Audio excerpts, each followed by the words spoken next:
Welcome to another BTL Exclusive. We're going to talk everything NFL playoffs for this upcoming weekend. Wild card, we're talking Super Bowl futures. We're going in depth for every matchup coming up this weekend, Jovan, and letting the people know where the winners are to be found. Okay, we're talking prize pick squares. We're talking straight bets.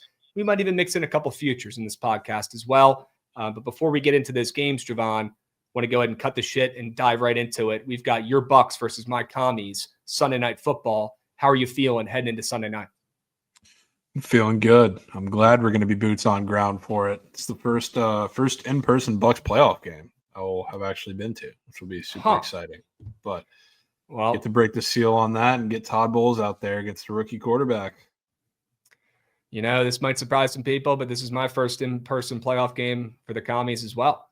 They haven't been to many playoff games since I've been alive, to be honest with you. You haven't had too many chances.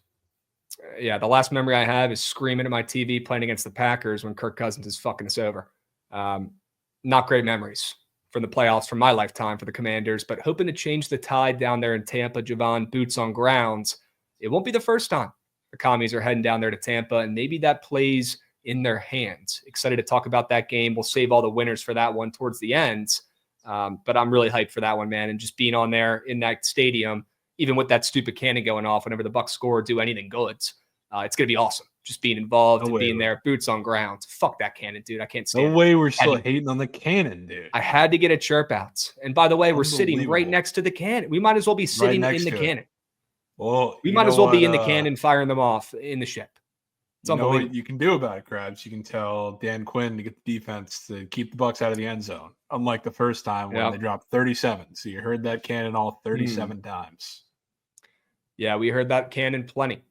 I think I'm still fucking ringing my ears out from that stupid cannon at that game. But hey, a lot has changed since week one. A lot has changed. We got Marshawn Lattimore involved, who is literally your best player on offense, is one kryptonite in life. He does everything else great except for when Marshawn Lattimore is involved. So maybe that's the difference.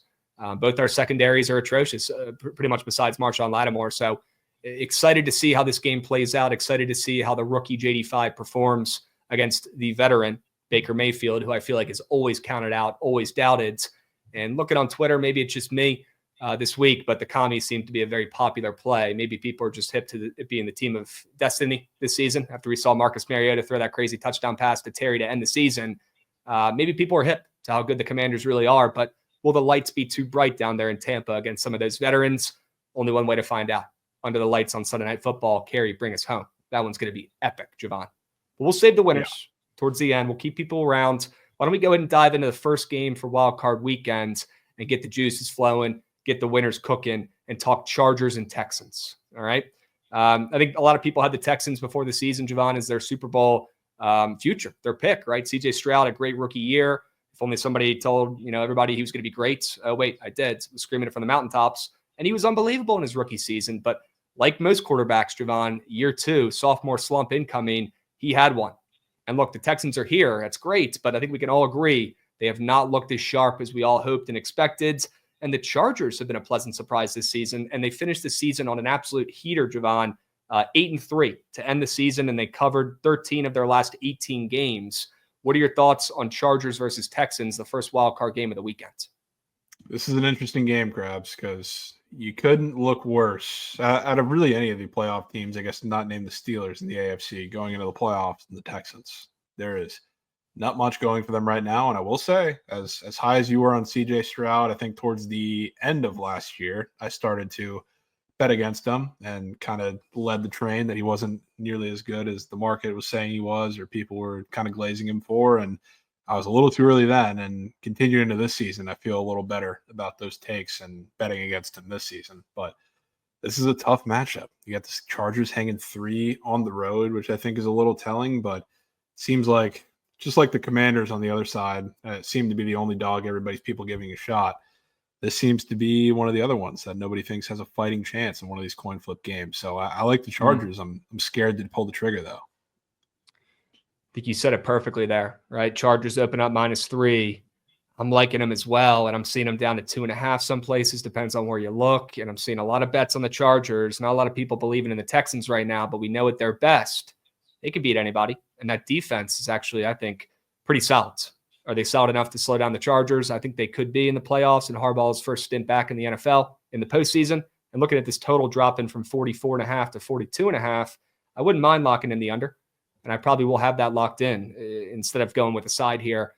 My heart tells me it's the Texans, considering nobody believes in them, right? And CJ Stroud having a sophomore slump season and everybody loving the Chargers and them entering this game on fire. But my brain's telling me LA laying 3 on the roads, kind of telling as well. So those kind of cancel out for me. I'll be on the under in this game.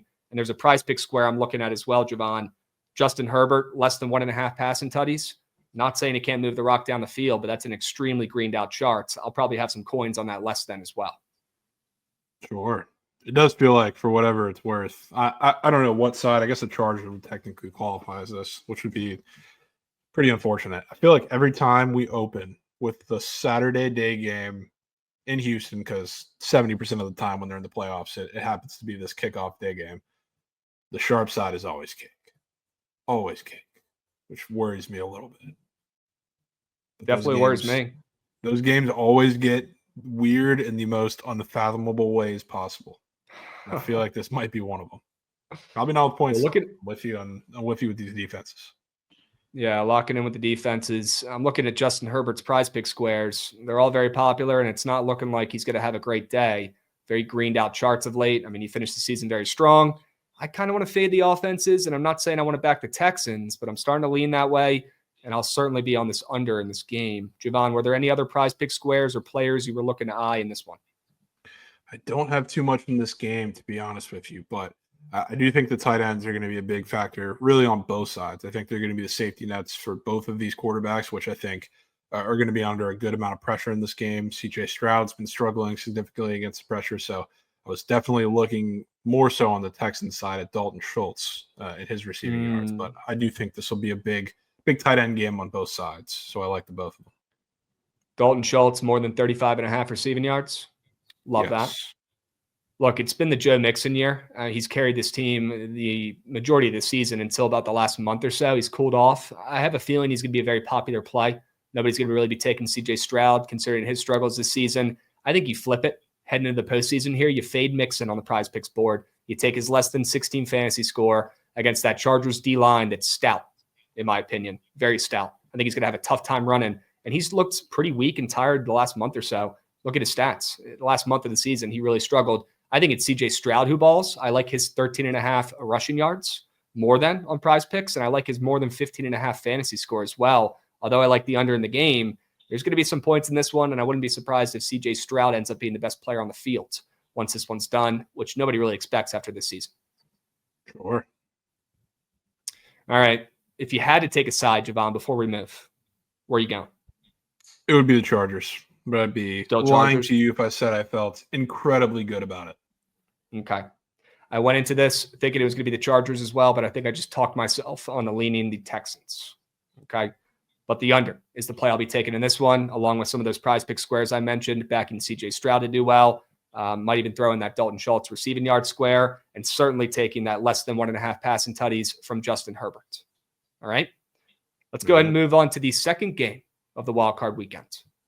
Jovan, we've got the Steelers versus the Ravens, game 2 of the wild card weekend. This one should be good, a divisional battle. The under is hit in 8 of the last 10 meetings between these two squads.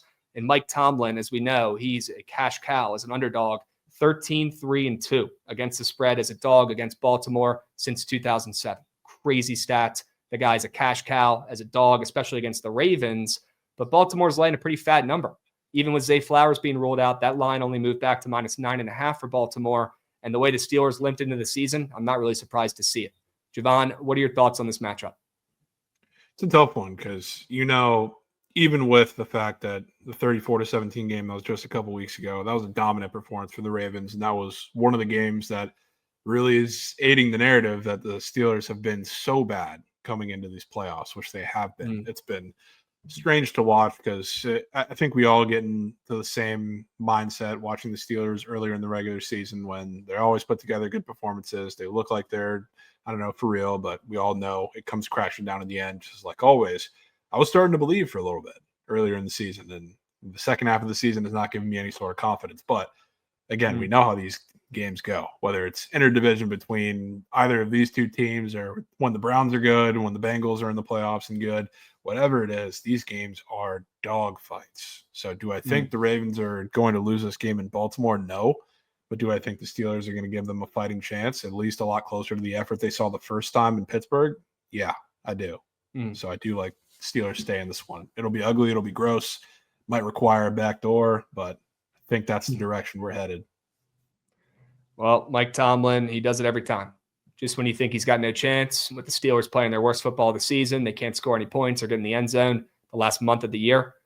I wouldn't be shocked if they keep this one within the number. Now, I do think the Ravens are a good parlay piece. If you have something else in any other sport, you're looking to parlay, with the Ravens on the ML. I know they're laying 500, obviously, so it's got to be something as a short favorite as well. But the Ravens aren't losing this game, I guess is my point. But I wouldn't be shocked to see the Steelers keep it within the number here, Jovan. A couple prize pick squares I was looking at. George Pickens, he's been getting chirped a lot. All the St. Brown, him and back and forth between him and St. Brown on the Lions this week, talking about how St. Brown's, a slot-dependent receiver. Pickens has been chirping. Pickens also has not played great the last month of the year, and that's been a big reason why the offense has struggled for the Steelers. To be honest with you, he's been the big play threat down the field. So I feel like middle of the season, Russ was throwing a bomb to George Pickens every game, opening up the fields, and I would open up the run game as well for Pittsburgh, give him a chance. Pickens hasn't done anything of late, but against the Ravens secondary, if there's one way to beat them, I feel like Pickens could come down with a big play, and I like his more than 11 fantasy score. Yeah, I'm down for that. I mean, you couldn't be buying him at any lower of a point after last week's game. He was horrendous. Obviously, like everybody struggled for the Steelers for the most part, but the drops, he looked, classic George Pickens, disinterested at times. It has to be this game where you get it together. And as much as the Ravens defense and secondary has gotten a lot better over the second half of the year, they've been one of the best units in the NFL. You got to attack them deep or you have no shot to be competitive in this game. Try to take the top off the defense. It's the only chance they have. They got to open up that ground game for Najee Harris, who stinks. He's going to need all the help he can get. And then another guy who I think actually has a chance to do something for the Steelers in their backfield, Jovan, and that's Jaylen Warren. I like his more than 56.5 rushing receiving yards combo on Prize Picks. He had a pretty good game against the Ravens the last time they played about 3 weeks ago. Had 92 combined yards rushing receiving in that game. Was pretty effective on the ground as well. He's a little bit of a quicker back than Najee Harris, who looks like he's running in slow motion at times out there. And I wouldn't be shocked if the Steelers early on in this game, before it gets out of hand, go to their second running back here, who really didn't do much the last 3 weeks of the season, besides that game against the Ravens, where he actually found some success in the last time he really had a good game. I think they try to feed him early on, and maybe Najee finds his way on the bench, as he probably should, and Jaylen Warren gets some earlier carries and earlier action than people are expecting. I like that rushing receiving yards combo, and he's got a 3 reception square up there, Jovan, on the board, which I thought was kind of weird after a goose egg last week. And I wouldn't be shocked if he ends up being a factor in the offense early on in this game before it gets out of hand. Yeah, I would not mind that at all. And the part that I definitely agree with you is on the receiving side of things. I both think him and Najee will be a massive part. So I love both of their receiving yards. I'm taking their more thans on Prize Picks with that. For a couple different reasons. I think Jaylen Warren, what he does in the receiving game is pretty easy to explain. He's the third down back. It's a little faster. But what they've been doing a little bit more lately, Najee towards the end of the season has been running more routes, which, I mean, they've been losing these games, so that certainly helps too. But in terms of packages, I think earlier in the season, it was a little easy to tell when the dump down was open because they were not putting Najee in those situations. So teams were able to key in on that. Second half of the year, they're putting him more in these situations, and he's getting more catches as a result. So a game script where they're trailing could certainly help. But I think the way they're going to attack the Ravens, and if they're down, I think it'll be the same thing. You try to attack them deep, so it opens up the run game and the short game. So it starts with Pickens, and then both these running backs, I think, are going to get very involved in the pass game too. So I like Najee and Warren both to get the receiving yards. All right, let's talk about some Ravens before we move, because our guy Goots is going to kill us if we don't mention some Ravens in some positive light here, right? And we do think they're going to win this game. So, are you thinking this is a game where Derrick Henry earns his paycheck? Are you thinking this is a game where Justin Tucker returns to form and balls because he's got a 1.5 field goals made square up there? Do we think this is a game we could target Lamar Jackson? What are your thoughts on the Prize Picks board, or when it comes to props, Jovan, looking at the Ravens? I think this is a Derrick Henry earn your paycheck game. I think it has to Okay. be. And Steelers tough defense, of course. And again, it's going to be a dogfight, so it's not like he's going up against a run front like the Giants or the Bengals that you could push around pretty easily. He's going to have to earn every single yard, but just like the rest of the team, the latter half of the year, the Steelers' run defense does not look nearly as frightening or scary as it did towards the beginning of the season. So you brought Derrick Henry over for games like this where you got to earn tough yards against a division opponent in the playoffs. I think they're going to feed him very, very heavily, even though Justice Hill is going to be back in the fold. I think he can be a threat in the receiving game and kind of a change of pace guy, but Derrick Henry's got to impose as well on the Steelers defense, and I think he does. So I like his rush yards, rush and receiving yards, also an option. He's been a little more involved in the past game, even though Justice Hill's going to come back. Same kind of read as Najee and Warren, but give me a Derrick Henry everything in this game. Okay. I like his 21 rush attempts more than on Prize Picks. I think he gets absolutely fed. There's another weird square up on Prize Picks right now, Jovan. They've got Tylan Wallace up on the boards for 10.5 receiving yards. We think he shows up? Yeah, he's probably going to have to. I know our guy Goots loves that square, and I can certainly be convinced because without Zay Flowers, Lamar's going to have to find his guy for splash plays and certainly have options out there with Bateman. Maybe they'll send Andrews a little more vertical, but Tylan Wallace, as I'm very familiar with, not just from his one crazy game on national television earlier in the season, but at Oklahoma State, big-time splash guy, a lot of speed, played as a kick returner too, and was electric. If you're going to need a big-time play against the Steelers defense when they're least expecting it, why not go to your guy? We've shown you flashes throughout the season, so you might just need one. All right. Yeah, that 10.5 receiving yard square is looking to be kind of funny for Wallace. I have a feeling I'll have that in something. The more than. All right. Jovan, any other comments, thoughts, concerns about the Steelers-Ravens matchup? There's one more pretty funny square on the board. Not that it's weird because it's not like it's never happened. It just happened last week when they played the Browns, but just seeing it on the board is pretty hilarious. Mark Andrews' half a rush attempt is on the board. What? They do these like the little QB sneak trick plays where he goes in motion, then he lines up, goes right under the center and sneaks it. They've done that a couple times in the last couple weeks. So, I mean, seeing that on the board is really, really funny, and I would not be surprised if they do that again, even though, I mean, you got Derrick Henry back there, but in a chess match like this against the Steelers, who know you very well, why not pull this out of the trick book again? He has hit this in 3 of his last 5 games. It's crazy. Yeah, they've been doing it. Little Mark Andrews tush-push action. Cannot make it up. Yeah. Cannot make it up. I mean, yeah, my contrarian ass would probably want to take the less than on that square, but it is crazy that it's even up in the first place. Right? It is. That's absurd. All right. And speaking of Mark Andrews, he's up for 4 receptions and 46.5 receiving yards. You think he shows up? I've seen a lot of talk about the backup tight ends, and people want to take Isaiah Likely this weekend, Jovan. Do you think old reliable Mark gets involved in the receiving game? I think he does, but I think a lot of people are taking Likely. I've seen that too. And I think just as far as what they need to bring to the offense without Zay Flowers, I mean, a little more downfield, a little more speed. I don't think Mark Andrews is necessarily that guy. I feel like they don't want to shift Mark Andrews' role necessarily for this game. So like Likely, I think, can be a bigger, I don't want to say a bigger part of the offense, but maybe see a bigger increase percentage-wise in his production for this week. So I do like Likely maybe a little better. All right. That's fair. I think in this game, I know we just talked a lot about Prize Picks, but I want to circle back to the book plays here before we move on.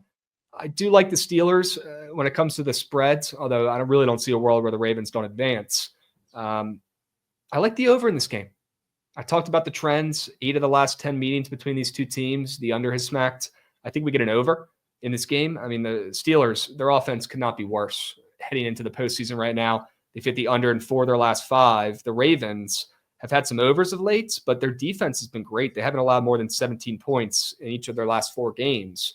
But I think the Steelers and Mike Tomlin could craft some stuff up, move the rock down the field a little bit here. And Russ has a little bit of magic left in him. Wouldn't be shocked to see this game go over the total when the under looks like the easiest play on the board, at least for Saturday. Yeah, you've got a stronger stomach than me, Krabs. I don't know if I have the heart to take an AFC North divisional playoff game over, but that's Certainly exactly would be why it screams contrarian. your name. Yeah. Yep. And after the first game is going to be a snooze fest. Chargers, Houston. Maybe the late night primetime game on Prime. We get some points. I could see it. Could be right. I could see it. All right. Enough talking about the Ravens and Steelers. Let's move on to the next game. Jovan, we've got the Broncos versus the Bills. This one should be good. Sean Payton, what a return it's been for him. He was standing on business, drafting Bo Nix, saying this is my guy, and man, it's worked out well. Sean Payton's 4-1 against the spread as an underdog in the postseason as well, but he hasn't coached in the postseason since 2020, so it's been a while. We'll see if he can shake the rust off. And Jovan, the Bills were 8-0 at home this season, undefeated on their home field, but they're still looking for that first ever Super Bowl. People still think that franchise is cursed. I think maybe this year they could do something. What are your thoughts on this first matchup for the Bills in the postseason, Jovan, this wild card weekend? They're welcoming in the Broncos into town. Yeah, it's a tricky game, especially when you got Bo Nix going on the road, a rookie quarterback going on the road to Buffalo, and a team that's undefeated at home all season. So I like the Bills, but I don't think it's going to be very easy. This feels to me like a game where Bo Nix comes out, or the offense for the Broncos comes out, managing the game in the first half, and maybe they win the first half, and then the Bills, towards the end of the second half, kind of carry themselves away or pull away for a 10, 14-point win, something of that sort. So a Broncos first half, Bills full game for me. But I think Sean Payton, which shout out the 2020 run when Tom Brady and the Bucs ended him and Drew Brees' career out there. But I think it's going to be a chess match early, and the biggest part is, like, if you want to run up the gut on the Bills, you can do that. And the Broncos, whether it's Estime, whether it's McLaughlin, whether it's Javonte Williams, if he still even laces them up at this time of year, but you don't really think of them as like a run first team because they don't really have a guy back there. They want to put it on Bo Nix's arm and his legs for that matter too. He's a big asset in the scramble game, but I think early in the game you run it up the gut, the Bills' weakest point, and it's going to be tough for the Bills to kind of, control the game early on, which is why I think the second half is where they'll eventually take advantage. So I think the Broncos can put a big scare under the Bills early, and it's hard to trust Bo Nix, rookie quarterback on the road in Buffalo for a full 4 quarters, but I think you can give him a little scare. I'll tell you what's scaring me, seeing that James Cook touchdown square up on the board on Prize Picks. He scored the most touchdowns in the NFL this season, tied for the most for a running back. He scored 6 touchdowns in his last 4 games, and he's hanging a touchdown square up there. I don't know how, but somehow, some way, I don't think James Cook is finding the end zone. You think that's a crazy take? I don't think it's a crazy take. Josh Allen runs his ass in the end zone. That's how. Yeah, and it's playoff time, so you're probably going to see that come Sunday quite a bit. But, I like his rushing yards in this game. You got a team that plays a lot of man coverage because they have the guys in the back end to do that and be damn good at it. But you got that. You got a really tough rushing defense in Denver. And when Josh Allen plays in these big games, everything's bottled up down the field. You can pretty much count out, I don't know if it's going to be Shakir or whoever actually ends up. I guess it'll be Keon Coleman for a big part too. Whoever's on PS2, you're basically off the field for the entirety of the game. When you see something locked up, when you're not doing well in the run game, which I kind of assume the Broncos are going to have them somewhat bottled up with James Cook, Josh Allen takes off. So whether that's on their own side of the field or it's at the goal line, whether it's designed or not, he's probably mooching a touchdown or 2 off of James Cook. So, yeah, I think that makes plenty of sense. Well, you could take that Goblin square on Prize Picks for Josh Allen to score a touchdown, or you could take his 43.5 rushing yards more than, which I'm more inclined to take. Yep. I'm right there with you. I think this is a Josh Allen takeover game. He ends up using his legs and carries the Bills to a win. Maybe they don't cover, but I don't see a world where the Bills lose this game. And now that I just said that, they probably did. Yeah, I think Buffalo advances here. What are we doing? Well, I think I'm pretty confident. I'm feeling pretty good. Bo Nix, lights might be too bright. He might look like Sam Darnold last weekend on Sunday Night Football. I'm not feeling too good about the Broncos moving the rock down the field in this game. I think it's going to be all Bills. I like Josh Allen. Besides taking that less than half a tutty from James Cook, it's going to be all Bills from me. Now, you mentioned Pat Surtain. You mentioned him eliminating one of the receivers from the Bills in this game, Jovan. Do you think it's going to be Keon Coleman? Is there a chance that Amari Cooper gets locked up in this game? He's old as heck and slow. He's only got a 24.5 receiving yard square, and he's been very inconsistent for the Bills so far this season. Could it be Shakir getting locked up? What do you think? Yeah, so I mean, it'll be Shakir probably at times. The thing is, he just plays in the slot, so PS2 usually doesn't travel. He stays on the outside, so I mean that would equate to Keon Coleman or Amari Cooper a majority of the time. And I know Yep. Amari Cooper is also a question mark of if he's even healthy enough to play and for just how much. So that's why, like, I would love to fade one of these guys. I just don't really know the best avenue to do that because, I mean, if I'm smart too, I'm letting PS2 travel, but that's something that really hasn't done all season. Mm, But yeah, I assume it'll be a lot of Keon Coleman on him, one would think. okay. All right. There's a couple running backs up besides James Cook for the Bills, Jovan. They got Ray Davis up. They got Ty Johnson up. They've got a Ray Davis half a receiving yard square. He's cashed this in each of his last 4 games. I'll tell you right now, you might not see Ray Davis on that field. You might not see him in Buffalo in this game looking at that square. I'll be taking that less than half a receiving yards from him. You got any thoughts, comments on Ray Davis or Ty Johnson, the backup RBs in this game? I do have comments on probably Ty Johnson because there were a couple weeks in the season. I believe that Lions game was the one. Yeah, the Lions game was the one where he had 114 yards receiving. They didn't really need to utilize him the last couple weeks when they're playing, the 2 games against the Patriots. I don't even know if he played in that last game against the Patriots much, if at all. But the 2 games there and the one against the Jets, he had a catch for 9 yards. But when they're playing their biggest games of the season, they utilize Ty Johnson in the receiving game a lot. And again, you're playing a really tough rush defense. And not that James Cook can't catch, because that's far from the truth. He's been fantastic as a receiving back. But I don't know what their affinity is for Ty Johnson in the receiving game. But they put him in a lot of packages. So, like, his receiving yards is sitting at 7.5 right there. I want to take it because, again, tough rush defense you're facing in Denver. Josh Allen is either going to have to use his legs or air it out, and you got Pat Surtain locking up one side of the field. I assume if I'm Josh Allen, who's been very smart in taking the short stuff when it's there so far this year, which is why he should be your MVP, Ty Johnson's going to be a guy that's involved. Well, that makes me feel better about my Ray Davis fade. That's for sure. All right. Ty Johnson, more than 7.5 receiving yards. Sign me up. Let's circle back to the book plays here before we move on to the next game. I think I'll be on the under in this game. I think it's a nasty under. Both defenses are elite, but nobody talks about it. Nobody cares about them. Everybody only cares about Josh Allen and Bo Nix. And look, those guys are cool. They deserve all the credit, the respect they're getting this season.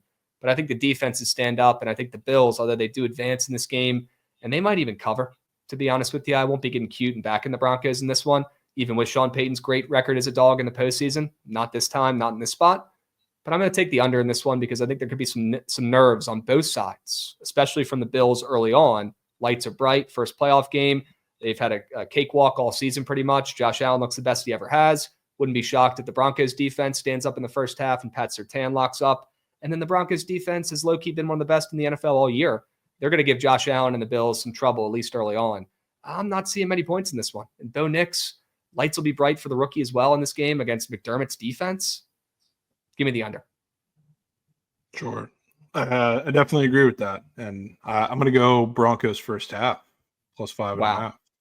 All right, get in, get out with the Broncos. Okay. Get in, get out, and it's a good script for your under, too. I think the first half under is not a bad look, but I think I just have this big gut feeling that the Broncos are going to go in and control the game early on against the Bills. And a lot of that, I think, will have to come from the run game, which is not like the strong suit of the Broncos, but from Sean Payton in a chess match facing a really weak interior defensive line, which is the weakness of the Bills defense and the strength of your offense.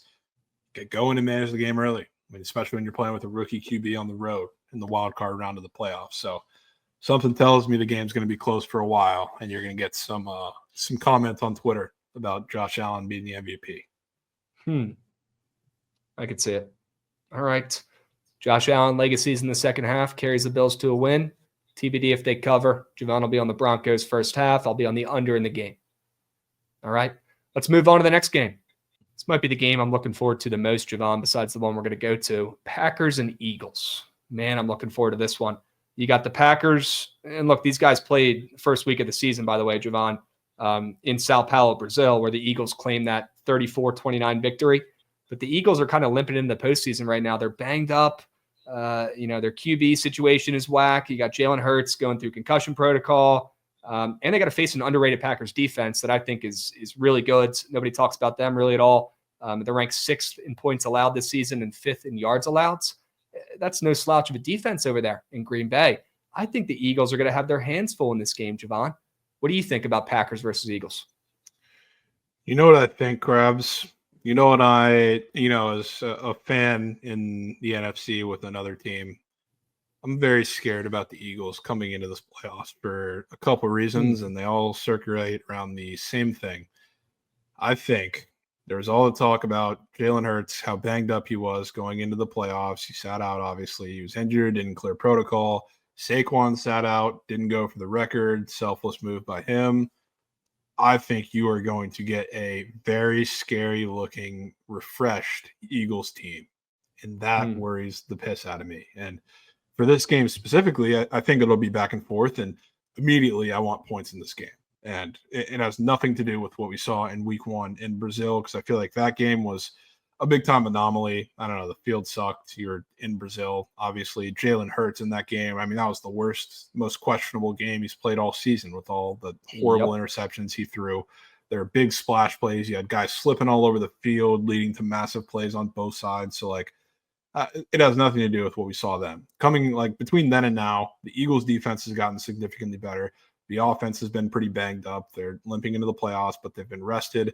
The Packers have gotten, significantly more questionable, I would say. The offense has had some very concerning performances in the last couple weeks of the season. I would say, even though last week they sat the starters for the second half, you had Christian Watson tearing his ACL, and he's going to be out for the rest of the season, obviously. I was a little worried about what I saw in that game. I was also a little worried about what I saw in the Vikings game, where they got absolutely nothing going. And now they have Christian Watson. You're going to have to stretch the field with somebody, because if you don't stretch the field effectively enough against the Eagles, the run game with Jacobs doesn't become nearly as effective. The pass game with Jacobs doesn't become nearly as effective. The short game with Tucker Kraft and all those guys doesn't become nearly effective. And that Packers offense becomes kind of null and void. Do I think Matt LaFleur is smart enough to make some adjustments for that? Yes, which is why I like points. But I think the Eagles offense will be refreshed coming off of these rest weeks, and they will match them, and it'll be a shootout. It'll be fun. But I do think the Eagles win.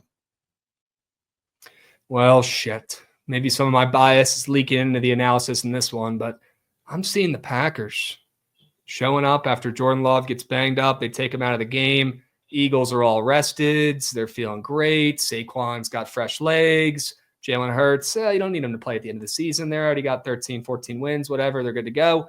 They're already locked into the postseason. I feel like they're going to get caught off guard here and have to play on their heels a little bit against the Packers and LaFleur, who've been known to come out with fast starts and then blow leads late. I think the Packers early are a great look. I know you talked about the first half for the Broncos. That's your first half dog. I kind of like the Packers early in this one. And maybe we take them on the first half, and then the Eagles figure it out in the second half. Saquon gets pissed off. A.J. Brown gets pissed off. Jalen Hurts finally starts doing stuff with his arm, and the Eagles pull away in this one. They end up winning. But I like the Packers, and I think that number's short.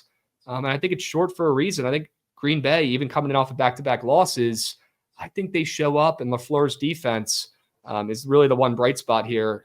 I think they give the Eagles hell, and Jalen Hurts struggles once again in the pass game because he's just not good at passing. He's not. And the Packers defense is good. They get no respect. Very little. No respect. I like the Packers. But I don't know. You know what I can't get out of my head, Krabs? I can't get out of my head the fact that we have a super banged up Eagles team coming into this playoffs when you know what happened last year in the first round for both of these teams. You couldn't have had a worse performance if you were the Eagles, and you couldn't have had a better one if you were the Packers on the road, beating the hell out of that Cowboys team, which was so funny to see. So funny. That was hilarious. But then you had the Eagles, who had to go on the road and got smoked by Baker and the Bucs, which was awesome too. So, I mean, I think coming into this with some rest is a big difference. Obviously, they're playing in Philly. Massive difference, but I think the script kind of flips a little bit here. I think it'll be a great game too. I would not be surprised if the Packers cover. I honestly probably lean that way. I think it's a field goal type game, but I think the Eagles are going to match them offensively with everything. You like the over in this one? I do. There was only one game that I looked at, and I immediately wanted the over in the entire slate prior to actually diving in and trying to find reasons for this one and the others, and it was this one. All right. I can see some points in this game. I think the Packers score early. Eagles pull away late. Any prize pick squares you're looking at for this game? You mentioned Saquon Barkley, fresh legs. You mentioned Jalen Hurts. You looking to target either of those two goats? Yeah, I definitely want to target Jalen Hurts. And you know what I think I want to do, Krabs? Go to the old Brotherly. I think we're getting one this week. Brotherly to start the playoffs is, I think, exactly what's going to happen. Which, again, like, you don't need to have fresh legs for a yard tush push or whatever. But I think Jalen Hurts, coming off of a couple weeks here where he, I don't know, really all this season, his mobility has been a question. He started to pick it up a little more late. I think now, coming off a couple weeks where you're getting some rest, he's going to be, free and running probably at the best he has since this couple week stretch late in the season. So I'm excited to let him get loose. I think this is their best course of action once they get down to the red zone and the goal line, obviously. So I think we're getting one quick Brotherly. I could so see a tush push to get the Eagles' confidence back, their mojo back, when they have their captain, their leader back under center. Get the juices flowing. The old 1 yard tush push, the stupidest thing in the entire NFL. I've already seen it. It's happening. I like that square. It's on Prize Picks right now as a normal square. No demons or goblins in sight. Just a normal, good old-fashioned square. Okay. Yep. I also kind of like his pass completions, 19. Not going to lie to you. I like his more than 19 pass completions because I think they'll be trailing in this game early on. And they might have to segue away from Saquon Barkley that everybody's going to be expecting to dominate in this game with fresh legs. They're going to need Saquon in this playoffs, don't you worry. But I don't know if it's going to be this game where he really dominates. And if you look at that rushing yard square, I mean, I don't know how much higher they can make it in a playoff game, but it's extremely green. Extremely, extremely green and popular, which is not really surprising because it's Saquon Barkley. But I kind of like Jalen Hurts' pass completions. As much as I hate to say that out loud because I'm not a Jalen Hurts guy, I'm liking his pass completions, 19 pass completions, or his 28 pass attempts. But I'd rather go the completions. They'll be trailing. Packers get out to an early leads. They cover the first half, and then the Eagles pull away late. Jalen Hurts has some magic happen. He pulls a rabbit out of a hat, and they win the game by 4. Sure. That's what I'm seeing here. I can get down with that. Any squares on the Packers that you're liking? Any Josh Jacobs love? I figured you'd bring up some Josh Jacobs hate looking at his touchdown square that's on the board. But sheesh. I think what's super important for the Packers in this game, like I said, you have no Christian Watson. Your offense, I don't want to say it just doesn't work because that's not what I'm trying to say. But if you want the run game to be as effective as it was all year with Josh Jacobs, and they tried to carve out this identity that we're a run-first team, we'll take our play-action shots. That's how you want the offense to flow. When you don't have your guy that stretches the field, you got to find somebody else to do it because if you don't, you're screwed. So I think that guy is going to be Romeo Doubs. And Dontavian Wicks is another guy that should definitely be considered. And I think he'll run his fair share of deep routes too. But I think it's going to be Romeo Doubs. So I like his receiving yards. I think you take your shots to him or Wicks, and that's the only thing that can open up the offense to get you to what you want it to be. So that's what I'm taking there. There is also, I have been noticing, sneaky sack plays on Prize Picks, sack squares that have been very, very red in the past handful of weeks have been printing. And sneaky sacks? Yeah, sneaky sacks. And there's a couple squares up for the Packers that are very red and very interesting. Kenny Clark is out a quarter sack up there. He hasn't got one since Vietnam War. Lucas Van Ness, same deal. So those, I would not be shocked if those turn green either, because I was looking at those because I was going to the Bucs games the last couple that I've been here for, and there's like a weird one up every single week. And then I started noticing it for the rest of the teams, and they were spawning green in absurd ways. So these are the only two I think that are super weird up on the board for the entirety of the wild card weekend, and they happen to be two guys on the same team. So be on the lookout. Well, they're both demons, so you could probably take both of them in two separate lineups, and at least one of those two is cashing, giving you a good price as well. So Kenny Clark or Lucas Van Ness, don't be surprised if they spawn with at least half a sack and cash either of those two demons on Prize Picks. Okay. I can see it. Any other Packers love or hate? Got nothing else for you, Krabs. Jordan Love, 16 fantasy score. after some moo shit performances. Yeah. I mean, I would not mind taking that. Everyone's going to be on Josh Jacobs in this game. Like he talked about, he's got that rushing receiving touchdown square up there too. Don't you just think Jordan Love tries to take over this game, and whether it works or not, does too much and just ends up, trying to do too much himself and be the guy? Look at his pass attempt square, 32. I know they're in an L game script, but he hasn't eclipsed that anytime recently. Nowhere close. Yeah. I think it's going to be the Jordan Love show. I like that pass attempt square, and I don't mind that 16 fantasy score, especially if they can hang on and cover at least in the first half. Yeah, I'm in on that. All right. Let's move on to the next game. This one will be good. Circling back to the only game that matters, Jovan. Commanders versus your Bucs. I want to give you the floor. You deserve it after week 1 and the absolute spanking that you gave the Commanders down there in Tampa when we were there, 37-20 in that game in week 1. But like I said earlier, Jovan, a lot has changed since week 1. What do you think happens? Commies Bucs round 2.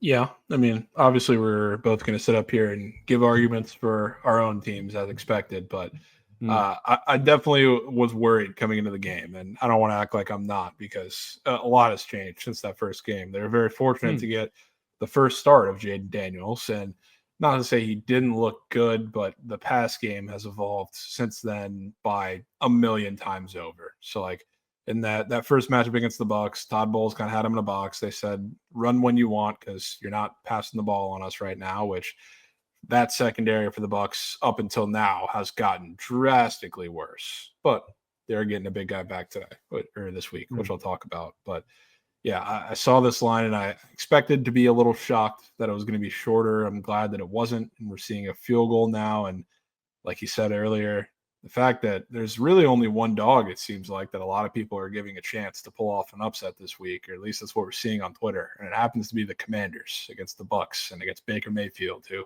gets counted out at every single turn. So I feel good.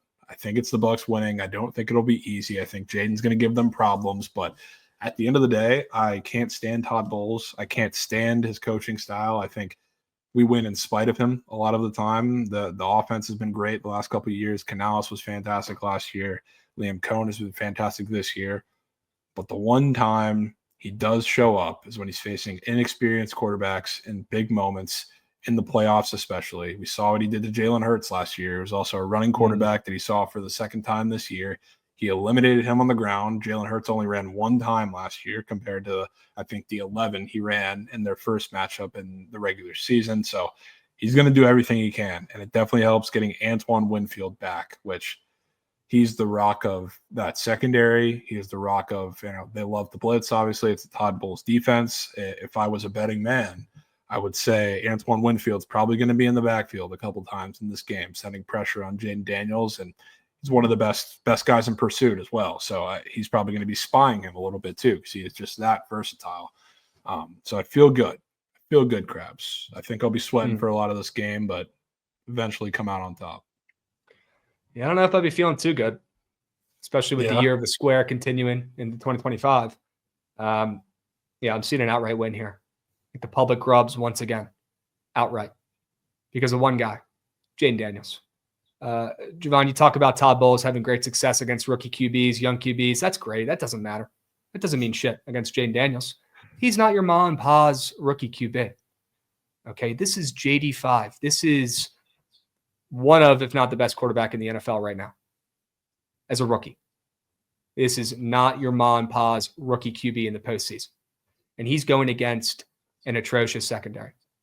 Really not bad. Saying ours is not just as bad. They are. Don't worry. They're terrible. They're probably better. With Marshawn Lattimore, the Commanders' secondary is better.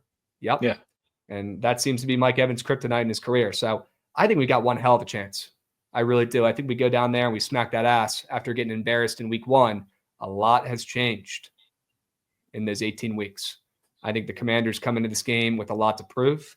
I think Dan Quinn has a lot to prove still, because he's always known as a great motivator, but has he ever been the guy who wins the game? No. Typically, he's known as the guy who chokes. Cliff Kingsbury's looking for a new job soon as a head coach. He still has something to prove. And after they've already seen this defense once, man, I'll tell you what, they are not dropping another dud like they did in week 1. They're showing up and showing out. It might not be the same character as you think. It might not be Terry McLaurin doing his thing, having 150 yards and 2 tutties. It might not be Brian Robinson doing his thing. I think it'll be guys like JD5 and Austin Eckler carrying this offense. And I think our defense actually shows up and does something for once with Marshawn Lattimore back in the rotation. This also looks like the easiest over probably on the boards for the entire weekend. And I'll tell you right now, somehow, some way, this under's going to hit. It's going to hit. I don't know how. I don't know why. I really cannot give you a reason how this under hits, but it's going to hit. So lock that in responsibly. Take the under 50.5 and go about your day, because there's not that many points to be had in this contest. It's just simply too easy. If it was that easy, Vegas wouldn't be as shiny as it is right now. Okay. But here's what I think happens, Jovan. We ship our asses down to Tampa and we absolutely carve up like a Thanksgiving turkey with the stuffing on the sides, the Bucs secondary, and you see Austin Eckler, free of a concussion, clear minds, feeling good. Talk about fresh. Austin Eckler's been chomping at the bit, foaming at the mouth to get back out there on the field. He's coming in fresh, taking over for B-Rob, whose legs are literally cooked. He's got Emmanuel Forbes legs right now. They're toast. He can't run anymore. Bless his heart. Put him on the sidelines. Rest him up for 2025, 2026. Okay? Austin Eckler is going to be the key in this game. And if we can stop Bucky Irving on the other sides, if we can just stack the box and have Mike Evans go against Marshawn Lattimore and just pray and be thankful that there's no Chris Godwin in this game, because if there was, I'd be saying some other things that are the opposite. I'd be saying the Bucs are winning this game. But the fact that we got Lattimore to neutralize Mike Evans, I think gives us all the chance in the world. Who's going to be the option number 2? Maybe it's Cade Otton. Maybe he has a field day. But what can he do? Is he going to carry you to a fucking playoff win? If he does, I'll tip cap. Who else is the number 2 option here? I mean, the guy who's been playing damn well over the past handful of weeks is Jalen McMillan.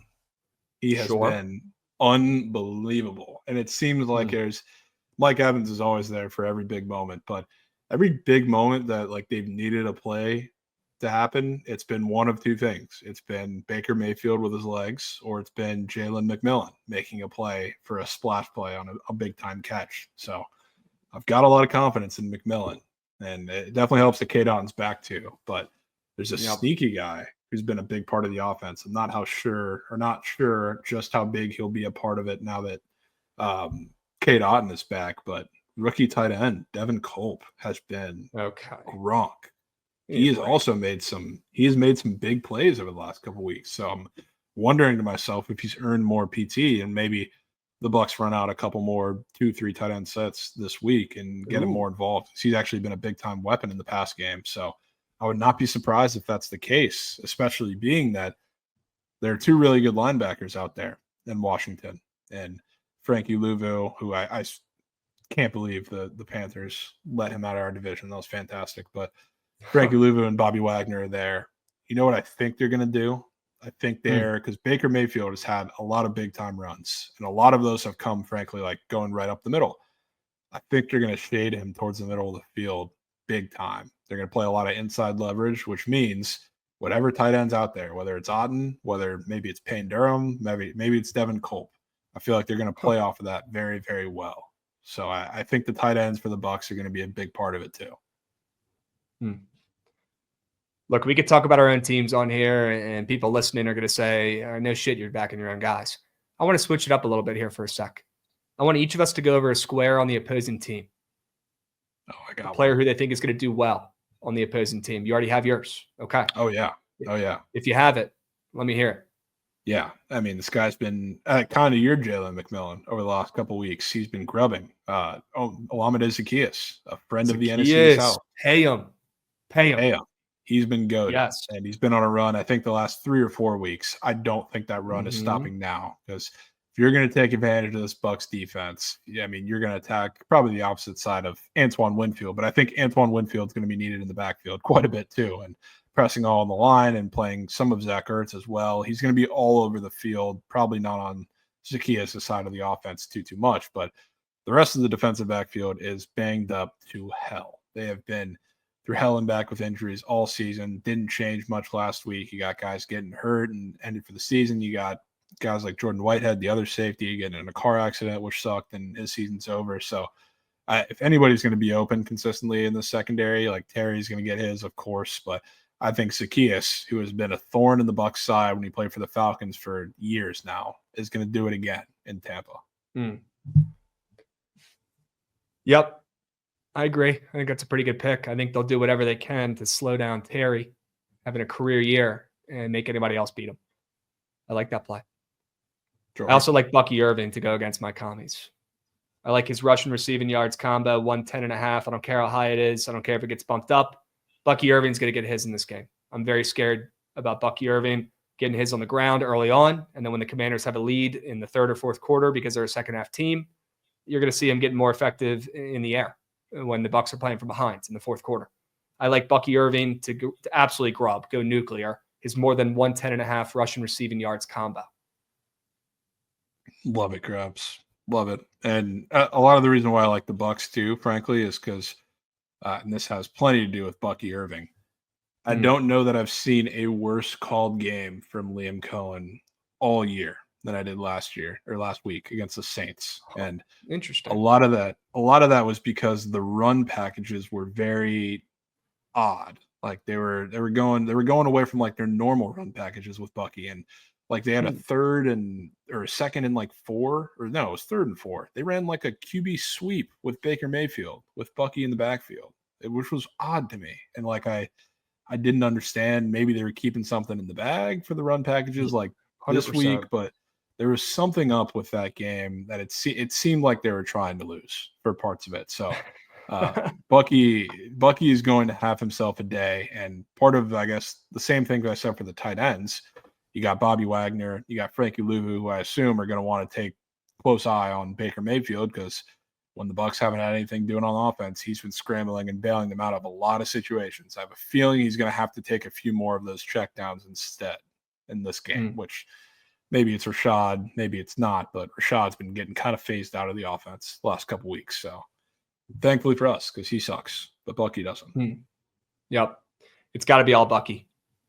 It's got to be all Bucky if you want to win this game. And I think he absolutely torches our D-line. Torches them. And then has a couple catches in the second half. 2 other squares from the Bucs that I like that I want to run by you. I like Baker Mayfield, more than 19.5 rush yards. Not a nasty square, not a gross contrarian play. He's coming off a great rushing performance in the last game. I just think Baker Mayfield in the playoffs, when the lights are bright and turned up, he's going to make a couple plays with his legs like he always does. I have nightmares of the plays he made with his legs against Taylor Heineke and or was that Taylor Heineke and the Commanders? It might not have been him that time, but I feel like Baker in the playoffs every single year gets his legs loose, and 19.5 rushing yards against the Commanders D-line. Who's following him around once he gets around the edge? Nobody. Frankie Louvu and Bobby Wagner, bless their hearts, these guys are old. They're not fast enough to catch up to Baker Mayfield once he gets downhill. I like that 19.5 rushing yard square. I also like his less than half an interception. Relatively green square. Knowing our secondary, I don't think they're getting a pick. They've had a couple in recent weeks as well. Shout out Mikey Sandscrill, beast, number 0. If you see him in the secondary, he's probably doing something good for the Commanders, one of the few guys that does. I don't think Baker's throwing a pick, though, in this game against the Commies. I like his less than half an interception. Yeah. Again, like it's hard for me to believe that anything we see on the field is going to be any worse than what they put out last week. And again, it felt so strange. From like Baker also threw a very odd interception as a part of that little horrid offensive game plan. But everything seems to be coming together. I think it's going to come together for this game. So I'm right there with you. Well, looks like the easiest over on paper. I'm telling you guys right now, this game's finding a way to go under. Take the under in the game. I will unfortunately have the under locked in, boots on ground, along with the Commies ML ticket. Keep the points. Don't need them. Don't need them in the space. And speaking of that under, there's a very interesting square that I think you might be interested in, Krabs. And who would that be? Taking a look at your boy Zane Gonzalez. His kicking points. You think Zane's getting up and moving? Having an impact on this game? Zane's getting up and moving. Jesus. Absolutely. Look at that fantasy score. Look at those kicking points. Red as mom. And it goes on the same narrative with the under. And like again, the one thing I do trust Todd Bowles against these rookie quarterbacks, or really in many big moments in the playoffs, he brings pressure at the right time. And just like the Eagles last year, They're a big-time bend, don't break offense. They gave up, I think, just 3 field goals in that game. I don't think the Eagles scored a touchdown. In the red zone, they cracked down and brought a ton of pressure and made life a lot easier on the back end of that defense. I kind of feel like the Commanders are going to be able to move the ball, but I think where the Bucs win this game with their defense is going to be in the red zone. So I think Zane is getting up and moving for a couple field goals. I'll tell you what, Dan Quinn is one hell of a coach and one hell of a motivator. But he likes to kick a lot of field goals, man. He's not like Dan Quinn in that sense where he likes to go for it a ton on 4th down, although the times we have this year, we've had good success in it. But he likes to kick a lot of field goals, especially in around the 35-yard line. He'll trot out one of these veteran kickers who we've had a couple of them this season because they all keep getting hurt and shit. He trots them out there instead of going for it. I don't see that game plan changing. I think that's just how Dan Quinn is. And even with old man Zane Gonzalez, our 3rd kicker on the roster this season, I wouldn't be shocked if they end up going to him more often than they probably should instead of going for it. And that could be really good for his 6.5 kicking points. Yeah. I mean, you do have a rookie quarterback on the road in the playoffs too. So as much as I love Jaden Daniels, when you're in your situations to take the points, you probably got to take the points. Take the points. Take the points. Just please don't kick any 55-yarders with Zane Gonzalez. I feel like we're going to see too many attempts. I like that square a lot. What if he's kicking right into the ship area though? Yeah, if he's kicking towards the ship, maybe those cannons can blow it back into in between the goalposts. Stupid fucking ship and cannons, man. I cannot believe I got to go stand. Our seats are right next to the damn. We might as well be on the ship during that game. And you picked that section. You picked it. Oh, I did. But it is also there's give and take. It is also on the Commander's side. That's a good point. Hey, I'm going to find something to complain about, and I hate that damn ship and those cannons. Hate its guts. Krabs. You know what? You'll probably hate it a lot less if the Commanders win the game because that means won't be firing as much. Well, with the under in my back pocket as well, I feel like we won't be hearing that cannon as much. Yeah, you're right. Just one for every point and one every time when they get in the red zone. Well, to all the listeners checking out this pod right now, you will see videos on the Bookit socials or our pages about me bitching about that damn cannon and that damn ship this weekend on Sunday night. So make sure you check those out. Let's hope it's not going off too much, Jovan. You're right. That means it's a bad sign for my commies. All right, let me ask you one more thing before we move on to the last game of the wild card weekend. I want to ask you about Mike Evans. We cannot do this podcast without bringing up Iron Mike, who's a stud, by the way, for getting 1,000 yards once again. He's literally a beast. Terry McLaurin, Mike Evans walks, so Terry McLaurin can run. He's going to pass the baton off to him here in a couple of years, but Mike Evans still has some juice left in the tank. Jovan, he's got a matchup, though, against his kryptonite, Marshawn Lattimore. He's up for 77.5 receiving yards. He's up for a normal touchdown score on Prize Picks and 6 receptions. How do you think you play Mike Evans this weekend? I think you play him getting into the end zone. I think that's how you do it because I wouldn't be a smart Bucs fan if I took Mike Evans to do anything over the course of the game in terms of volume against Marshawn Lattimore because he has his number. No matter if this is a New Orleans Marshawn Lattimore, this is probably slightly washed and slightly banged up Marshawn Lattimore, but for whatever reason, he has his number both physically and emotionally. Whenever they play each other, there's sure to be a punch thrown by somebody. Mentally. He's in his head, literally lives in his head, swimming laps. But the one thing he seems to almost always get on him after he's been shut down for a majority of the game, they throw him a fade, and he does what Mike Evans does best in the end zone. He's always the red zone target no matter what, but they make sure to get him the ball in Marshawn or over Marshawn in the end zone. So he might get shut down and end with like 30 yards, but usually 30 yards and a touchdown. And I think that's what he's going to do this week. All right. I can see it, even with the under. There's got to be a couple tutties in this game. And maybe Mike Evans doesn't show up in this game and have a crazy, 100-yard performance, but I could see him finding pay dirt. All right. Well, this game is going to be one for the record books, folks. Excited to sweat this one out with you in person, Jovan. Sunday Night Football. Best game of the weekend. All right. Let's move on to what do you got? Before we move, I do think, because I think the winner of this, I guess it's more so if it's us potentially, but God forbid either of us are going to Philly. Oh, I will not be going to that because that's where you get. That's where you get hurt. Not saying physically. I'm saying the teams. Okay. I think the Commanders would have a much better shot than the Bucs. Yeah, We know them. We always play them well. We handed them a loss a couple weeks ago. I 100% agree. Yeah. I agree. So it's a win-win for you. The Bucs win this game, or if they lose, you can root for the Commies. Hopefully they pull off a crazy upset against the Eagles. Right? Yeah, I think the Bucs Win-win. season is over after next week anyway, even if they don't win this Okay. game or do, no matter what. I do have a Commies Super Bowl future in my back pocket. People forget that. Terrible odds, though. Yeah, I don't know if people forget that because they started to turn into the Raiders the second you place that future. Yes. And they're back. They lost 3 straight games. Shit. All right. Well, yeah, we'll see how this game plays out, folks. We've got a lot emotionally and financially invested in this puppy. So let's hope the Commies get it done. And I'm sure Jovan's hoping the Bucs get it done. We'll see how it plays out. Okay. Let's move on to the final game of the wild card weekend. Another great game, Jovan. Vikings versus Rams. The Rams are on fuego heading into the postseason. They are 5-1 against the spread in their last 6 games. The Vikings, on the other hand, they were projected to finish last in their division before the season, and they were pretty much on absolute fire, just like the Rams, until they lost that last game to the Lions last weekend. Kind of got embarrassed and looked like shit in that game. But both squads have won 4 of their last 5 games, and the Rams, like I said, are on fire as well. Giovanna, how do you think this one plays out? Vikings are laying 1.5 points on the road, and the total is sitting at 47.5.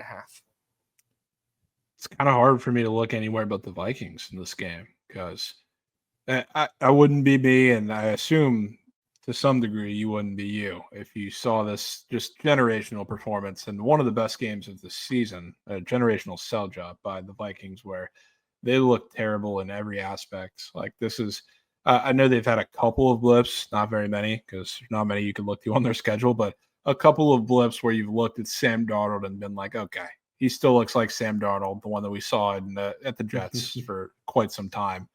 That game against the Lions, which again was the last game of the NFL regular season with everybody to see a matchup for the 1 seed, the best teams in Detroit, prime time, that was horrible. There was nothing that went right in that game. They looked terrible in every aspect, and I don't want to put it on them. The Lions looked great too and took advantage of everything they did. But Sam Darnold was missing every wide open wide receiver. He was getting drilled in the pocket, had no idea what to do. The run game didn't look great for the Vikings. Their defense was getting absolutely shredded by Jahmyr Gibbs, really by everybody on the Lions. So now they're going on the road in SoFi against a Rams team. I mean, they just rested their starters in the last game, which is probably the only thing that is living in the back of my mind. It's like everything seems to be lining up that the Rams are going to be the team to do it in the spot as a +1 dog. The only reason I have some hesitation going to the Vikings is I find it very odd that the Rams rested starters. And I was sitting there as a Bucs fan. We were all talking about this because the only way the Bucs got to play the Commanders instead of the loser of Lions Vikings is if the Rams lost to the Seahawks and Geno Smith. And they sat their starters, which I thought was really, really odd that they almost deliberately chose to play the Vikings/Lions over a rookie quarterback potentially in the Commanders. It's like the fact that Sean McVay was that comfortable to do that definitely scares me. I know a lot of it is because they've been so unhealthy all season, so why risk it at this point? But I'm just looking at that and I say everything lines up for the Rams to do it here. And I feel like that's looking like the pretty simple play here. I want to take the Vikings. Hopefully this is their bounce back spot. Ever since you told me you thought it was weird, the Vikings were laying 1.5 after that abysmal performance last weekend on the road in LA, I have not gotten it out of my head. I was all Rams all week. To be clear, I don't think the line's weird. I just think I'm just looking at this game and man, you're taking the Rams at home at +chick to start the playoffs after a generational performance by the Vikings in front of everybody. It's more that it feels way too easy than I think, the Vikings should be dogs, I guess. I like the over in this game. I like points in this game. I think the Vikings offense bounces back against the Rams. I think they have some success. I think the Rams offense, look, Matt Stafford in the postseason, it's about as sure as it gets. The guy is a 300 passing yards machine in the postseason. Look at his stats. It's crazy. I would not be shocked if this game goes over as square as that sounds. And after the Vikings shit game last Sunday night, and after the Rams benched all their starters, maybe that's not as square of a take. What do you think about points in this game? I don't mind points in this game, especially because a lot of the bounce back that I'd be hoping for in the Vikings is their offense looking significantly better. I mean, they were in the red zone a million times, could never come out with points, a lot of failed fourth downs, a lot of missed wide receivers. So I assume they're going to be quite a bit sharper, and especially one of the guys who didn't get much in the passing game aside from one, which we can talk about in a second. So I don't mind points at all. Are you going to play the Vikings? I am. Okay. I might join you. The more that I look at that, the more that I think you're right. I think Sam Darnold, who looked like dog shit, looked like Jet Sam Darnold last week, coming into town. I think people have forgotten how good the Vikings looked all season. They've forgotten how great this offense overperformed all year and how smart of a coach Kevin O'Connell really is because of that terrible performance against the Lions. The Rams coming off that rested game, right? Doesn't even count. Before that, they were on absolute fire. And they're still dogs at home. I think you're right. I think it's the Vikings here. I know I'll be on the over in this game. TBD if I had a second play. I hate adding 2 plays in one game. And maybe it's just the Vikings team total over. So TBD on that one for me. But I like points. I like the over. And I lean the Vikings with you. I like it. Yep. Let's talk about some prize pick squares. You like any TJ Hawkinson action after a shit week? I love me some TJ Hawkinson action. And I took him last week, which was unfortunate because I mean, him, I guess the big one was like Addison was open a million times. Sam Darnold, like, actually saw ghosts. Like, all these guys were open for a majority of the game outside of, like, Justin Jefferson was getting clamped up by Amik, which was honestly kind of a fun matchup to watch. They're going to have some space this week. TJ Hawkinson especially is going to have some space this week. Rams have been leaky to tight ends all season. I don't think the train is going to stop now. So I love him to have a massive game, and I think he's kind of the key to unlocking everything for the offense this week. Another square for the Vikings I was looking at, Sam Darnold. Not passing, but his rushing yards. I don't know if you had eyes on that chart, but he's got an extremely redded out rushing yard square on prize picks for 11.5 rushing yards. Yeah. I thought that was kind of weird. Maybe after a terrible passing performance, we see Sam Darnold tuck and run a time or two a little bit more than he typically would. And in the postseason is when you see a lot of these QBs get those legs loose and use them more often than you typically would because they're willing to risk more injuries and get down the field a little bit more at the end of the season when these games matter more. I like that Sam Darnold more than rushing yard square. Absolutely. I can get down on that. You got any more Vikings in mind before I start throwing some Rams at you?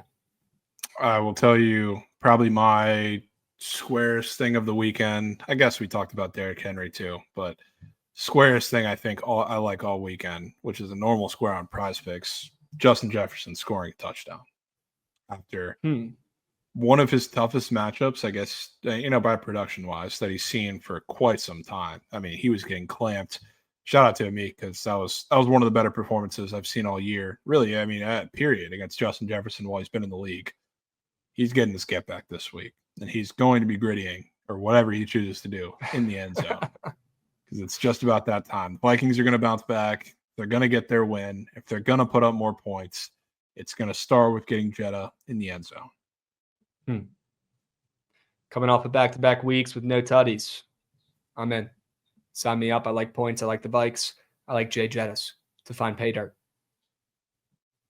Love it. All right, let's talk about some Rams. If we think this game goes over, if we think the Vikings are winning, and I talked about Matthew Stafford's recent successes in the postseason, he's averaging more than 300 yards per game passing.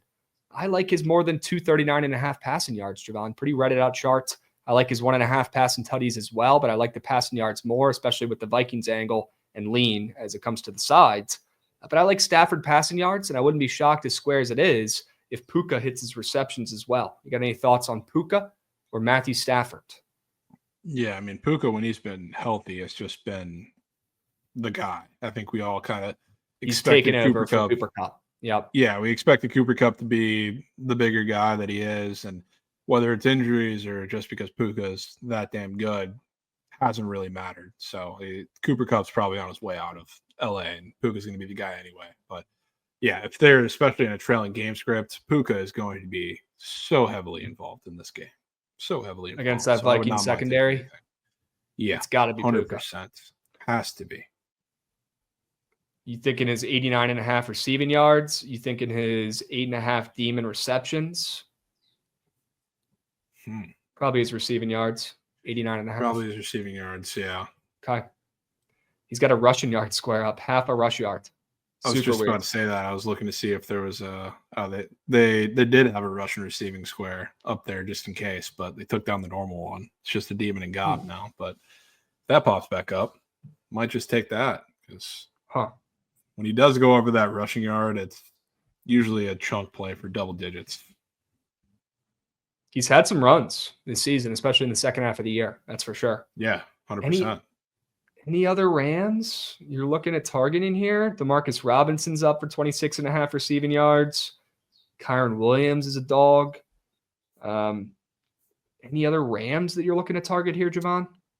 Don't know I'm looking at too many other Rams, to be honest with you. I got tired of DeMarcus Robinson. He always has crazy lines, and he finally showed up, I guess, in the meaningless game last week, I believe. And Kyron Williams is a big-time question. I do feel like they're going to probably try and do what the Packers do early on, which may hurt points for a bit, and try and become this ground and pound. We think we're an Army-Navy game team with Kyron Williams for a little bit, and then the Vikings jump out to an early lead, and then they'll open it up from there. So I would not be surprised if Kyron's getting quite a few carries, but second half of the game kind of worries me for rush attempt purposes. So I don't really have anything on the Rams side that I'm jumping at. I think Matt Stafford probably throws a pick in this game. Probably You've got does. an interception square up for him. I thought that's kind of weird, especially considering his successes in the postseason and just him being a future Hall of Famer and a beast. He probably throws a pick against a bottom 5 secondary in the NFL. Why is that square up? Right? He probably tries to do too much. He cashes that passing yard square when they're in a losing game script in a game that's going to go over, and there will be some yards and some points, but they'll be trailing. He'll probably try to do too much, and maybe it's even a before halftime Hail Mary or end of the game Hail Mary type.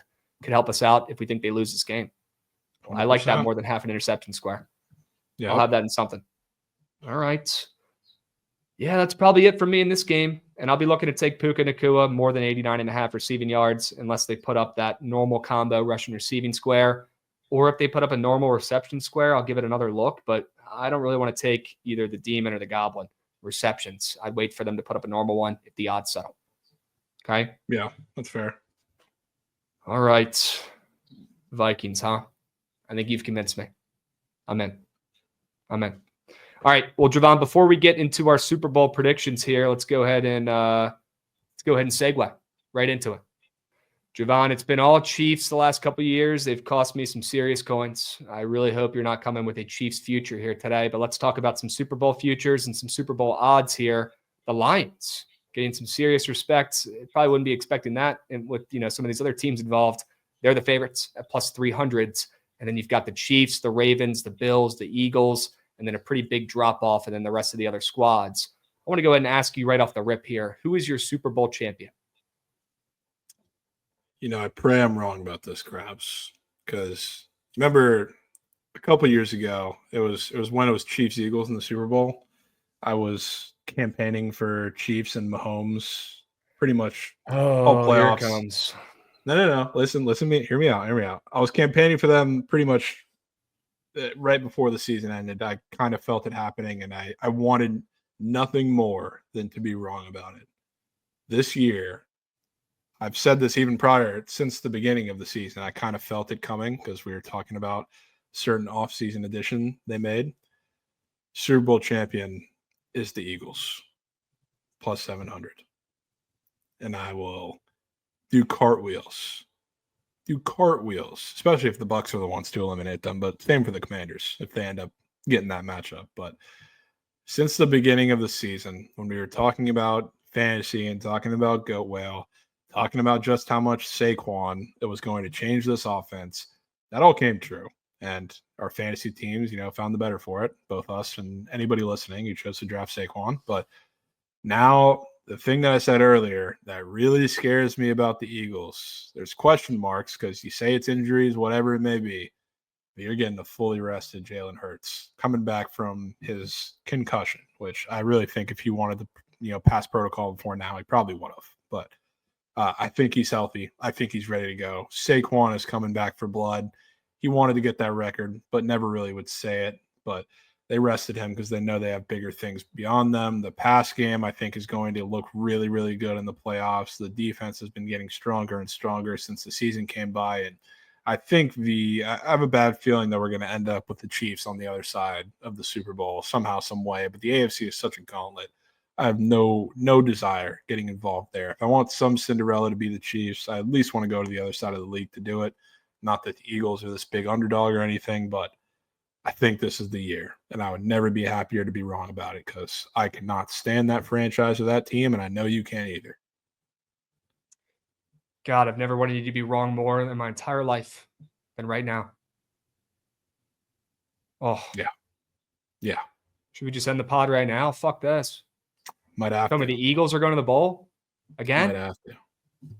Again, they've already gotten one with Nick Foles. Make-A-Wish handout Super Bowl. They're getting a second one? I don't know, man. I don't know if I could deal with that. I really hope you're wrong. So you're do starting I. to scare me. You're starting to scare me. For the purpose of sticking with my gut, when it was Mahomes against the Eagles in the Super Bowl, I was so close to just saying, I don't even want to root for this. I don't want to bet this, even though my gut had been telling me it was going to happen for months prior to that. This is the same thing. So I'm going to put my money here. But again, pray that I am very, very, very wrong. Oh, I am. I'm rooting against you here. But you're locking in. The Eagles are plus 700 to win the Super Bowl, huh? Yeah. I mean, truthfully, that's been placed for a while. So I don't need to double down on that. But I've had the ticket in my pocket for a little bit. Might add a little bit, but. Okay. Yeah. I also have an Eagles Super Bowl future as a punishment. Yeah, you spun the wager wheel and you landed on that. I think I took that at the same point. So it was a solidarity thing. We got really good odds. Yeah. We got really good odds on that shit. Well, wouldn't that be something if I cashed that Super Bowl future? That'd be something that would only happen to me. So maybe you're right. Yeah. Eagles plus 700. Unbelievable. Should not be allowed. We should have made a rule. No Philly Super Bowl futures. Yeah. Wouldn't it be something, though, if it died with Baker going into Philly next week? Or Jay? I mean, I will be the biggest Bucs fan on earth. On earth. I mean, so will I, obviously. I would never be happier to watch a ticket burn up and rip it and toss it in flames than if Baker does that. But I don't think that's happening. I think Jaden has a chance, though, which that would be some story. And while we're on the topic of the NFC, you know what's in the back of my head, Krabs? That our old guy, Bookit with Trent, has a whale that includes the Lions to win the Super Bowl. That could be the difference. Yeah. Legitimately. The Astros did not win a playoff game.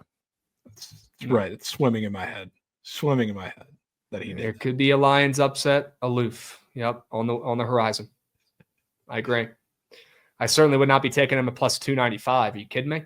You'd have to be an idiot to take that. You can't. Just take him game by game at that point. You might as well take him game by game on the spread. Jesus Christ. All right, I'll go ahead and give mine here. I'm extremely rattled and flustered after hearing that sell job about the Eagles, but I'll go ahead and try to reel it in here and go ahead and give my future for the Super Bowl. I'm going with the Bills at plus 600. Doesn't it just feel like Josh Allen's year? It certainly does to me. And this team is still searching for their first Super Bowl. People forget they went 4 years in a row, did not win a single one. This team is cursed. This team's a joke, but especially in the NFL. Even a blind squirrel finds a nut every once in a while, and the Bills are probably more due than any other team. And Josh Allen looks like the best player in the NFL, even in a year where Lamar Jackson's breaking all his own records and being a fucking beast. Josh Allen still looks like that guy. He looks like the difference maker. And if there was some sort of future or bet where I could take the Bills and the Ravens to face off in the quarterfinals of the AFC, I would lock that in. I just couldn't find it.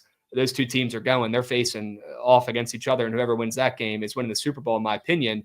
And I'm going with the Bills at plus 600 here. I just think it's Josh Allen's year. And Coach McDermott's defense, nobody's talking about it. Nobody cares. But he's got Harmon playing like a Pro Bowl member of the secondary. He's got Damar Hamlin playing like he's a star in that secondary for the Bills, Jovan. That's how good of a coach defensively Sean McDermott is. It's incredible to see his growth out there. He's looking like a star. He didn't even play a couple years ago. Nobody gives any credit to this defense or any respect to Coach McDermott. I don't get it. They're going to show up when they need to, and they're going to get some revenge against the Ravens, who already smacked that ass the last time they played them earlier this season. I think they get their revenge, and I'll take the Bills to win the Super Bowl at plus 600. If the Chiefs win it for the third year in a row, for the first time ever in NFL history, I will charge it to the game. I will tip my cap, and I might retire from betting the NFL, to be honest with you, because this shit might be rigged. But that's not going to happen. It's going to be the Bills' year. They finally get it done. And what city deserves it more than the Buffalo Bills? Great wings, great QB. It's finally Buffalo's year. They cash. They win the Super Bowl plus 600. God, there's nothing I think the world needs more than a Bills Super Bowl. Like the Lions are Just cool. give it to them. The Lions are a crazy underdog story. They've always been this bottom of the barrel team. So like the fan base deserves it, of course, but the fan base in Buffalo and the city of Buffalo is just, that would be madness. They deserve it. Those people up there, they deserve it. I don't know how they deal with that cold, all that damn snow. Those people deserve a goddamn ring. Yeah. And I think they get theirs this year. After being there too, it's like the Bills are that whole town pretty much. It's literally Bills and Buffalo wings. That's it. Yeah. That's all they got. It's awesome. It's like a college town, but for a professional team. Yes. Which is sick. Yes. We will be back there soon. Don't you worry. We'll be back there soon. Have to. And I want this perfectly clear. I love this Bills future. I've been talking about the Bills all season. I feel like I was a year off last year. But it was a very tough decision picking the Bills over the Ravens. I think those two teams are the clear-cut best teams in the NFL this year. When push comes to shove and the lights are brightest, those are the two teams I want my coins on, and I will have coins on both of those teams to win the Super Bowl. I want that on record, the Ravens and the Bills. But if I had to pick one, I'm taking Josh Allen and I'm taking Buffalo, and I think they're due. It's their year. It's their year. Sure. I've already seen it. All right. Jovan, before we wrap this puppy up, I want to ask you if there's any other futures you wanted to throw out there, let the people know about, or any other bets for this wild card weekend. Now is the time. And while you're thinking, while you're brainstorming, I've got a couple that I can run by you and run by the people listening and see what you guys think. All right. I got a couple. AFC to win the Super Bowl, minus 115 on the green book. I think it's the AFC. If I haven't made that perfectly clear after my last sell job there about the Bills and the Ravens, and shit, you can include the Chiefs in this puppy if you do think it's rigged, because they're in the AFC too. I think one of the teams in the AFC gets it done again, and I'll back that at minus 115. It's an interesting one. I would have thought that would have been a little more juiced. So would I. But as somebody who looks at this prop every year, it typically doesn't really get juicier on either side. I've seen it at minus 125, minus 105 before, but I haven't seen it juicier than that. It's almost always minus 115 both ways. Okay. I guess that makes sense. Get down with that. Who do you think in the NFC does it? Besides the Eagles, I guess. Eagles or Lions? The Lions are still up there. I think really anybody who comes out of the bottom, I feel like is a lot of people think the AFC is a lot bigger top heavy, but I think if anybody comes out of the bottom side of the NFC, they're a lot more live than some of the bottom teams in the AFC. Like obviously we don't think the Steelers or Broncos are going anywhere far, but like the Commanders could be something sneaky if they end up making a Cinderella run. The Bucs are not at the bottom; they're the 3 seed, but like I think they're a lot scarier than some of the other options in the bottom of the AFC.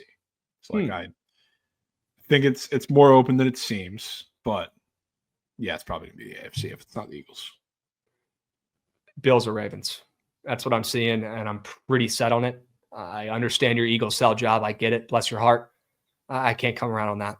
And that's probably just me being a Commies fan. I can't do it, man. I'm only a man. I can only do so much, right? It's the AFC this year. I've already seen it. One more for you. The Bills to advance further than the Eagles. Now, this one I probably can't sell you on, okay, because you're taking the Eagles to win the ship. But curious what you think about this. Plus 100 for the Bills to advance further than the Eagles. You think that's a good play if you believe in the Bills? If you believe in the Bills, sure. You think the odds are weird on that?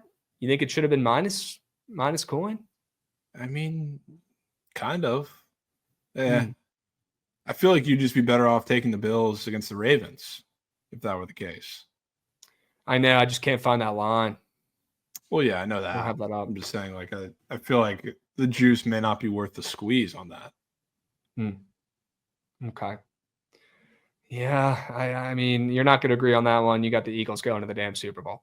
That's going to be a I tough mean, sell. yeah. Regardless, though, I feel like that's a strange one. The Eagles, I feel like, have an easier path. I just think the NFC is way easier. Like, I'd rather play the Lions than the Bills or the Ravens or the Chiefs. I think they have an easier path, and maybe that's why the odds are plus 100 for the Bills, because they have a stiffer competition, in my opinion, in later rounds. Eagles have a tougher first-round matchup, but I think the other teams have tougher matchups going forward. So maybe that's why they're plus 100, but I like that one, mainly because I'm an Eagles hater, probably. So maybe we'll keep that one to the side. Do you have any futures or angles or anything else you want to let the people know about who are listening up to this point at the end of the pod? You know what I think is a pretty fun sweat, if you like, in our case, I like the Eagles. You like the Bills. There's a market up for most rushing touchdowns in the playoffs. I think you take a stab at the two quarterbacks that are very end zone friendly, to call it the least, and Josh Allen and Jalen Hurts. Which Josh Allen, I guess, probably a little easier of a sell because he's done it all season and he has James Cook, which granted, James Cook is leading the league in touchdowns, but touchdown machine. Once you get to the goal line, I think it's a lot easier to sell the Josh Allen show when he's in the backfield compared to Jalen Hurts, even though the brotherly is his thing. But you have Saquon Barkley back there, who you paid a bunch of money to get in the end zone for coming into this season. But again, I like Jalen Hurts on the ground coming in refreshed, whether it's just brotherlies or he gets some actual runs on his feet. Josh Allen can do either thing. And I think against some of the defenses specifically that Josh Allen is going to face in his road potentially to the Super Bowl, it's the Broncos, who are a heavy man coverage team, so he can make runs out of that. And we like his rushing yards. God forbid he gets in the end zone with one of those or two of those. You're probably going to play the Ravens, who he's going to have to use his feet against. That secondary has been getting better and better as the year progresses. And then you have to beat the Chiefs, most likely, who Josh Allen plays the Chiefs. You know what he does. He's going to have to make game-changing plays with his feet. So that's sitting at plus 750. Jalen Hurts is sitting at plus 800. Again, his road is a little crazier because there's a lot more going on in the NFC potentially, but I like him coming in refreshed. He's going to use his feet a lot. I think he can use the brotherly a lot. So that's at plus 800. I think those are two fun sweats if you like the Bills and you like the Eagles to make runs. That could be a fun little sweat for the postseason. I'll take Josh Allen. You take Jalen Hurts. Your best friend. Yeah. Your guy. All right. Love it. Let's go ahead and wrap this up. We've been going for almost an hour and a half here. We appreciate everybody listening. We'll go ahead and close this puppy out. Hope you guys enjoyed this NFL pods. Make sure you're following us on YouTube, subscribed, and listening on Spotify or Apple Music. Drop a follow over there as well, and be on the lookout for more podcasts down the line. We've got college basketball heating up. We've got March Madness on the horizon. Maybe we'll do another one of these NFL pods later on in the postseason. Who knows? If you guys like this, drop a like on the YouTube. Make sure you're subscribed, have the notice turned on as well. And let me know in the comments on the YouTube video who you think wins the Super Bowl this year. Who is your Super Bowl champ? We just talked about it for 10, 15 minutes. Let me know in the chat who you think wins the Super Bowl. I'm going to go through those and give my opinions. Let you guys know who's sharp and who's not. Okay? We appreciate everybody listening. Jovan, great work. Excited to meet you down there in Tampa on Sunday night for the best game of the weekend. It's going to be electric. All right? Let's make some coins. Let's cash out big this weekend. Why not us? All right? Left hand down. Left hand up, you son of a gun. We'll catch you guys soon. We'll be. We'll be.